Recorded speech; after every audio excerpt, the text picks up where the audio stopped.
ኦሪት ዘፍጥረት ምዕራፍ 29 ያዕቆብም ተነሥቶ ወደ ምሥራቅ ሰዎች አገር ሄደ። በሜዳውም እነሆ ጕድጓድን አየ፣ በዚያም ሦስት የበጎች መንጎች በላዩ ተመስገው ነበር። ከዚያ ጕድጓድ በጎቹን ያጠጡ ነበርና በጕድጓዱም አፍ የነበረው ድንጋይ ትልቅ ነበረ። መንጎቹም ሁሉ ከዚያ በተከማቹ ጊዜ ድንጋዩን ከጕድጓዱ አፍ ገለል አድርገው በጎቹን ያጠጡ ነበር። ድንጋዩንም ወደ ስፍራው መልሰው በጕድጓዱ አፍ እንደ ገና ይገጥሙት ነበር። የያዕቆብም ወንድሞቼ ሆይ እናንተ የወዴት ናችሁ አላቸው። እነርሱም እኛ የካራን ነን አሉት። የናኮርን ልጅ ላባን ታውቁታላችሁን አላቸው። እነርሱም እናውቀዋለን አሉት። እርሱ ደህና ነውን አላቸው። እነርሱም አዎን ደህና ነው፣ አሁንም ልጁ ራሔል ከበጎች ጋር መጣች አሉት። እርሱም ቀኑ ገና ቀትር ነው፣ ከብቶቹ የሚከማቹበት ሰዓቱም ገና አልደረሰም። አሁንም በጎቹን አጠጡና ሄዳችሁ አሰማሩአቸው አላቸው።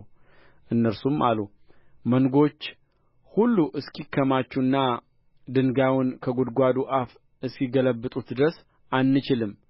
ከዚያም በኋላ በጎቹን እናጠጣለን። እርሱም ገና ከእነርሱ ጋር ሲነጋገር እነሆ የላባ ልጅ ራሔል ከአባትዋ በጎች ጋር ደረሰች። እርስዋ የአባትዋን በጎች ትጠብቅ ነበርና።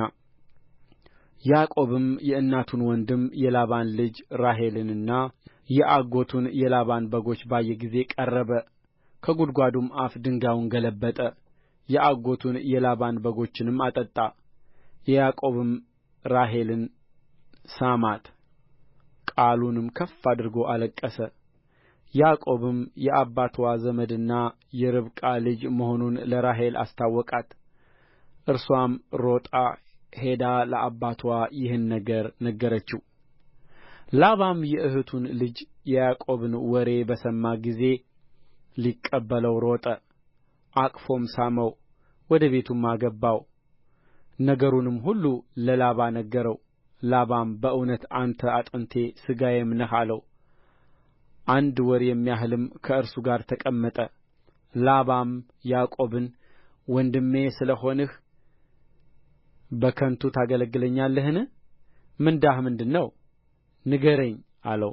ላባም ሁለት ሴቶች ልጆች ነበሩት። የታላቂቱ ስም ልያ የታናሺቱም ስም ራሔል ነበረ። ልያም ዓይነ ልም ነበረች፣ ራሔል ግን መልከ መልካም ነበረች፣ ፊትዋም ውብ ነበረ። ያዕቆብም ራሔልን ወደደ፣ እንዲህም አለ፣ ስለ ታናሺቱ ልጅህ ስለ ራሔል 7 ዓመት እገዛልሃለሁ። ላባም ለሌላ ሰው ከምሰጣት ይልቅ ለአንተ ብሰጣት ይሻላል፣ ከእኔ ጋር ተቀመጥ አለ። ያዕቆብም ስለ ራሔል 7 ዓመት ተገዛ። እርስዋንም ይወድዳት ስለ ነበረ በእርሱ ዘንድ እንደ ጥቂት ቀን ሆነለት። ያዕቆብም ላባን ወደ እርስዋ እገባ ዘንድ ሚስቴን ስጠኝ፣ ቀኔ ተፈጽሞአልና አለው።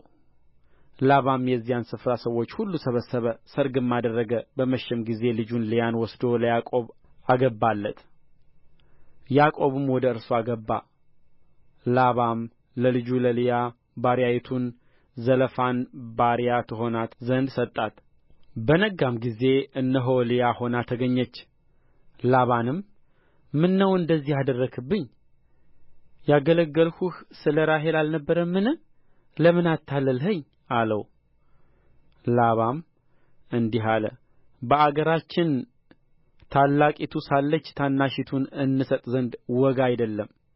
ይህችንም ሳምንት ፈጽም፣ ሌላ 7 ዓመት ደግሞ እኔን ስለምታገለግለኝ አገልግሎት እርስዋን ደግሞ እሰጥሃለሁ።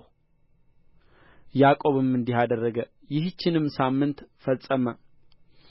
ልጁን ራሔልንም ለእርሱ ሚስት ትሆነው ዘንድ ሰጠው። ላባም ለልጁ ለራሔል ባሪያይቱን ባላን ባሪያ ትሆናት ዘንድ ሰጣት።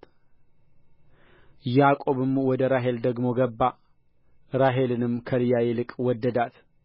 ሌላ 7 ዓመትም ተገዛለት። እግዚአብሔርም ልያ የተጣለች መሆንዋን ባየ ጊዜ ማኅፀንዋን ከፈተላት። ራሔል ግን መካን ነበረች። ልያም ፀነሰች፣ ወንድ ልጅንም ወለደች። ስሙንም ሮቤል ብላ ጠራችው፣ እግዚአብሔር መከራዬን አይቶአልና እንግዲህም ወዲህ ባሌ ይወድደኛል ብላለችና። ደግሞም ፀነሰች፣ ወንድ ልጅንም ወለደች። እኔ እንደ ተጠላሁ እግዚአብሔር ስለ ሰማ ይህን ደገመኝ አለች። ስሙንም ስምዖን ብላ ጠራችው። ደግሞም ፀነሰች፣ ወንድ ልጅንም ወለደች። አሁንም ባሌ ወደ እኔ ይጠጋል፣ 3 ወንዶች ልጆችን ወልጄለታለሁና አለች። ስለዚህም ስሙን ሌዊ ብላ ጠራችው። ደግሞም ፀነሰች፣ ወንድ ልጅንም ወለደች። በዚህም ጊዜ እግዚአብሔርን አመሰግናለሁ አለች። ስለዚህም ስሙን ይሁዳ ብላ ጠራችው። መውለድንም አቆመች።